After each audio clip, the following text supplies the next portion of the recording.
আসসালামু আলাইকুম।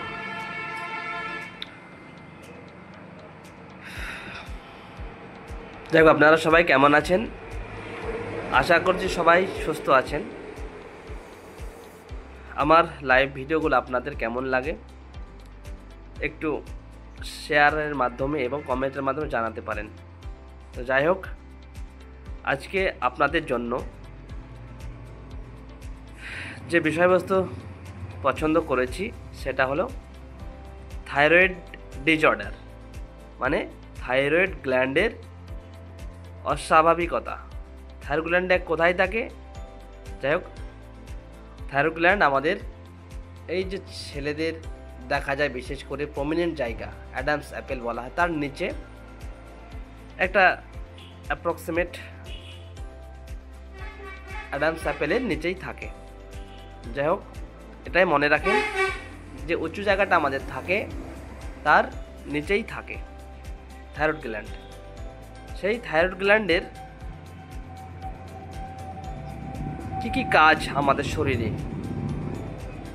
সেটা আপনাদেরকে জানতে হবে। যাই হোক, থাইরয়েড গ্ল্যান্ড, সেখান থেকে আমাদের থাইরয়েড হরমোন নিঃসরণ হয়। কেন থাইরয়েড গ্ল্যান্ড নিঃসরণ হয়, কেন দরকার তার?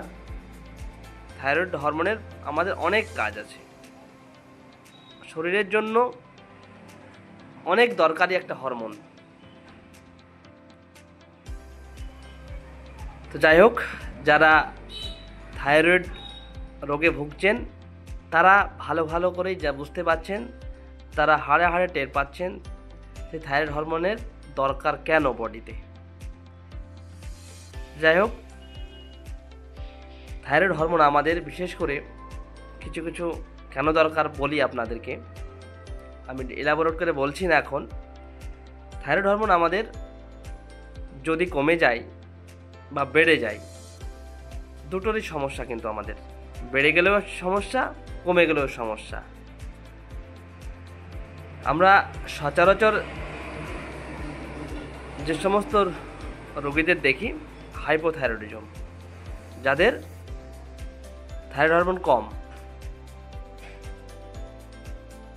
তো থাইরয়েড হরমোন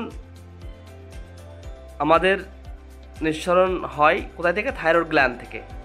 সেই গ্ল্যান্ডকে আবার কন্ট্রোল করে আমাদের ব্রেনের যে হাইপোথ্যালামাস, সেখান থেকে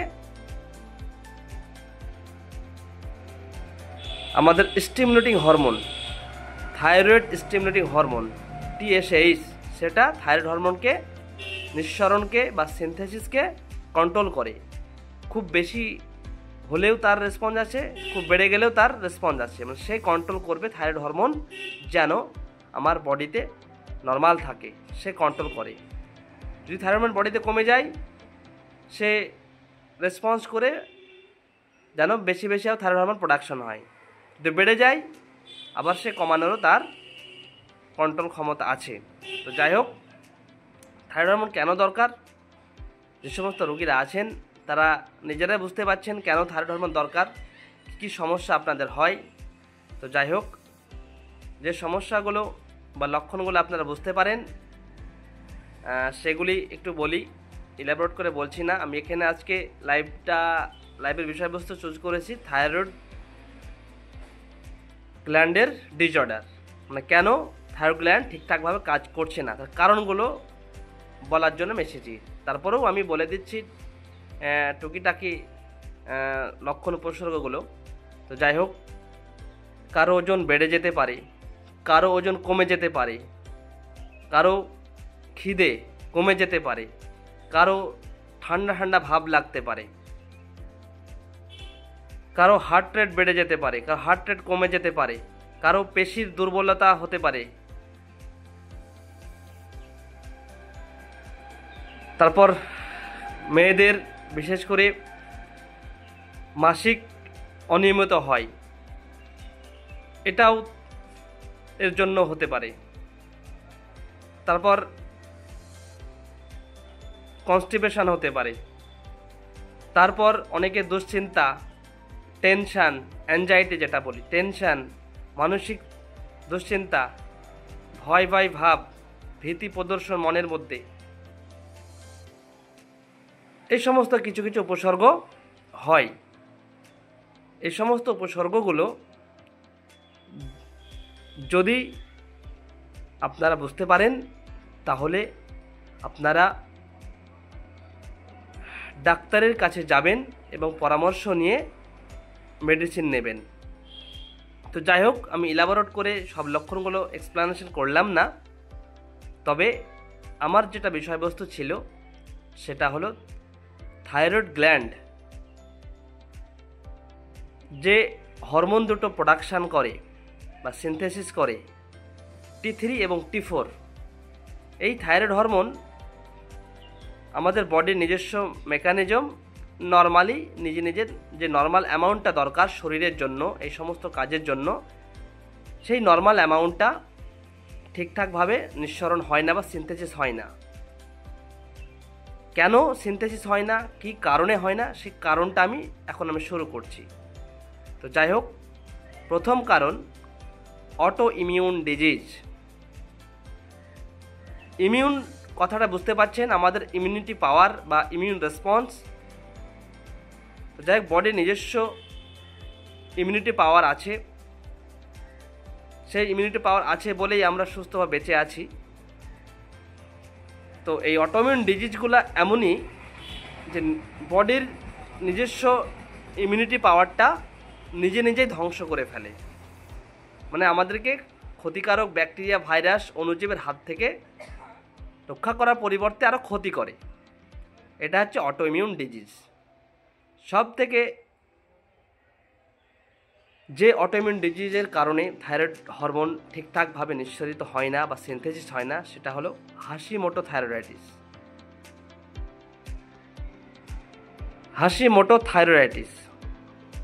তো যাই হোক, এটা তারপর গ্রেভস ডিজিজ, এটার কারণেও এই দুটো ডিজিজ, হাশিমোটো থাইরয়েডাইটিস এবং গ্রেভস ডিজিজ, এই দুটো প্রধান অটোইমিউন ডিজিজের কারণে আমাদের থাইরয়েড হরমোন বা থাইরয়েড গ্ল্যান্ডের অস্বাভাবিক কাজগুলো দেখতে পাই। এটা গেল 1 নম্বর কারণ, প্রথম কারণ। দ্বিতীয় কারণ আয়োডিন ডেফিসিয়েন্সি। আমাদের থাইরয়েড হরমোন নিঃসরণ নিজেই বা থাইরয়েড স্টিমুলেটিং হরমোন সে তো কন্ট্রোল করে, কিন্তু থাইরয়েড হরমোন সে কন্ট্রোল করে, কিন্তু থাইরয়েড নিঃসৃত হতে গেলে তার একটা উপকরণ দরকার, বা সেই উপকরণটা হলো আয়োডিন। আয়োডিন যদি ডেফিসিয়েন্সি হয় বডিতে, তাহলে থাইরয়েড হরমোন ঠিকঠাকভাবে নিঃসরণ হবে না। তো যাই হোক, এই আয়োডিন ডেফিসিয়েন্সি একটা এনভায়রনমেন্টাল, একটা পরিবেশের উপর ডিপেন্ড করে। সেটা হলো নির্দিষ্ট এলাকা বা নির্দিষ্ট ভৌগোলিক এরিয়ার উপরে ডিপেন্ড করে। তো যাই হোক, আমরা যে লবণগুলো খাই, তরকারিতে যে লবণগুলো খাই, সেখানে আয়োডিন কন্টেন্ট থাকে, এবং আমরা লবণটা নিয়মিত পরিমাণে, খুব বেশিও না খুব কমও না, যতটুকু দরকার সে লবণ দরকার, সে লবণের মধ্যে আয়োডিন উপাদানটা থাকে। সে আয়োডিনের কাজ থাইরয়েড হরমোন ঠিকঠাকভাবে সিনথেসিসকে হেল্প করবে। তো যাই হোক, আমরা যে লবণটা বাজারে খুব ভালো, যেটাতে আয়োডিনের পরিমাণ ঠিকঠাক আছে, সেই লবণটা আমরা খাবো। যাই হোক, দাম হয়তো একটু বেশি নিতে পারে। তো যাই হোক, আপনারা লবণটা সঠিক নিয়মে, সঠিক পরিমাপে খাবেন, কারণ থাইরয়েড হরমোন সিনথেসিস হতে গেলে আয়োডিন প্রধান উপাদান। আয়োডিন না হলে থাইরয়েড হরমোন সিনথেসিস হবে না, আর সিনথেসিস না হলে অনেক সমস্যা দাঁড়াবে। তো যাই হোক, থাইরয়েড হরমোন প্রধান উপাদান হলো আয়োডিন। থাইরয়েড হরমোন সিনথেসিসের প্রধান উপাদান আয়োডিন। সেই আয়োডিন আমাদের ডেফিসিয়েন্সির কারণেও থাইরয়েড হরমোন বা ঠিকঠাকভাবে নিঃসৃত হয় না, সিনথেসিস হয় না। আবার কেউ যদি বেশি বেশি কনজিউম করে আয়োডিন, তারও থাইরয়েড গ্ল্যান্ডের অস্বাভাবিকতা দেখা যাবে। তাহলে অটোইমিউন ডিজিজ গেল, আয়োডিন ডেফিসিয়েন্সি গেল, এবং আয়োডিন যদি বেশি বেশি আমরা কনজিউম করি, বেশি বেশি খাই, তাও আমাদের সমস্যা। তো যাই হোক, তৃতীয় কারণ চলে গেল। 1 নম্বর অটোইমিউন ডিজিজ, আয়োডিন ডেফিসিয়েন্সি এবং কনজিউম মোর আয়োডিন ইনটেক। 4 নম্বর কারণ মেডিকেশন।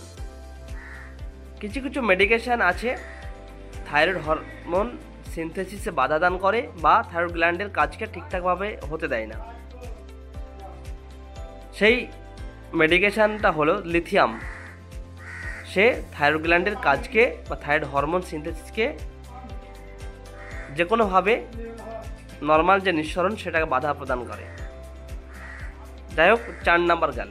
5 নাম্বার কারণে আসুন। 5 নাম্বার কারণ হলো আমাদের সার্জারি। যাই হোক, আমরা অনেক সময় সার্জারির প্রয়োজন হয় আমাদের গলার আশেপাশে, থাইরয়েড গ্ল্যান্ডের আশেপাশে।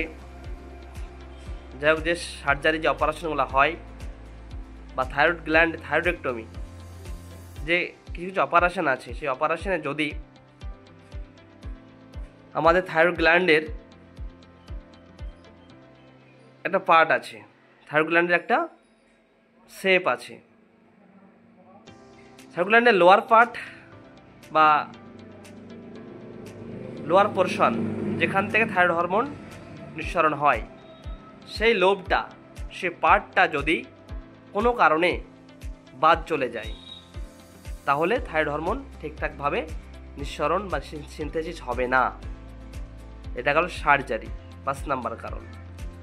6 নাম্বার কারণ স্মোকিং। স্মোকিংও থাইরয়েড হরমোন সিনথেসিসকে যে কোনো প্রকারে ব্যাহত করতে পারে। 7 নাম্বার কারণ রেডিওথেরাপি। আমরা যারা ক্যান্সারের পেশেন্ট বা যাদের যে সমস্ত পেশেন্টের রেডিওথেরাপি দরকার, সেই সব পেশেন্টের থাইরয়েডের সমস্যা হতে পারে। এই রেডিওথেরাপি বা রেডিয়েশনও থাইরয়েড গ্ল্যান্ডের কাজকে বা তার নর্মাল কাজকে বাধা প্রদান করতে পারে। 7 নম্বর গেল রেডিওথেরাপি। 8 নাম্বার কারণ সাইকোলজিক্যাল স্ট্রেস। সাইকোলজিক্যাল স্ট্রেস মানে আমরা অনেকেই পারিবারিক বা সামাজিক অনেক কারণে মানসিকভাবে ভেঙে পড়ি, বা নিজের কাছের মানুষ বা পারিপার্শ্বিক যে কোনো চাপে আমরা মানসিকভাবে ভেঙে পড়ি, অর্থাৎ ডিপ্রেশনে চলে যায়, অ্যাংজাইটিতে ভুগি। তাদেরও থাইরয়েড গ্ল্যান্ড ঠিকঠাকভাবে কাজ করতে পারে না। সেই সব পেশেন্টেরও থাইরয়েড হরমোন সিনথেসিসে বাধা প্রাপ্ত হয় এবং তাদেরও থাইরয়েড গ্ল্যান্ডের সমস্যা হতে পারে বা থাইরয়েড ডিজিজ হতে পারে, থাইরয়েড ডিজঅর্ডার হতে পারে। যাই হোক, 9 নাম্বার কারণে আসুন থাইরয়েডাইটিস মানে ইনফেকশান। থাইরয়েড গ্ল্যান্ডে যদি কোনো কারণে ইনফেকশান হয়, আমাদের থাইরয়েড গ্ল্যান্ড কোথায় থাকে? এই যে দেখালাম আপনাদেরকে, অ্যাডামস অ্যাপেল এটা বলি আমরা, তার নিচেই। এবং বিশেষ করে ঠান্ডার সময় যে কোনো কারণে ইনফেকশান হয় থাইরয়েড গ্ল্যান্ড, তার কারণেও থাইরয়েড গ্ল্যান্ডের কাজ ঠিকঠাকভাবে করতে পারে না। তখন থাইরয়েড হরমোন ঠিকঠাকভাবে আমাদের নিঃসরণ হয় না, তার ফলে সমস্যাগুলো দাঁড়াতে পারে। তাহলে 10 নম্বর কারণে আসুন ইনজুরি বা ট্রমা।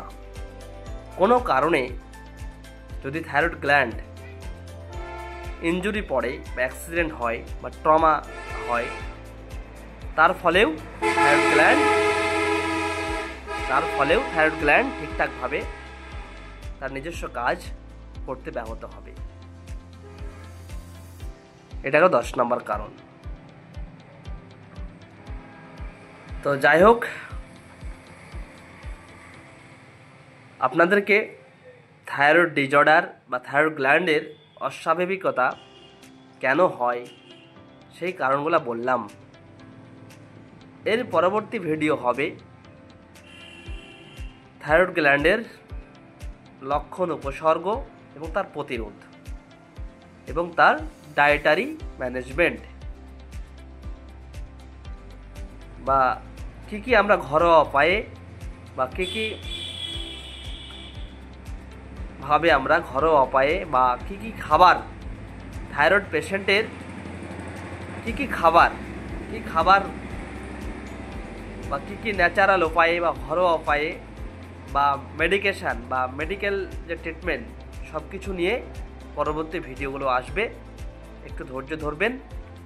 আমি একটু ব্যস্ততার মধ্যেই চলছে, তারপরেও আপনাদের সামনে কিছু ভিডিও প্রেজেন্ট করতে পারছি সময় বের করে। যাই হোক, সবাই ভালো থাকবেন, সুস্থ থাকবেন, আমার জন্য দোয়া করবেন। ধন্যবাদ সবাইকে।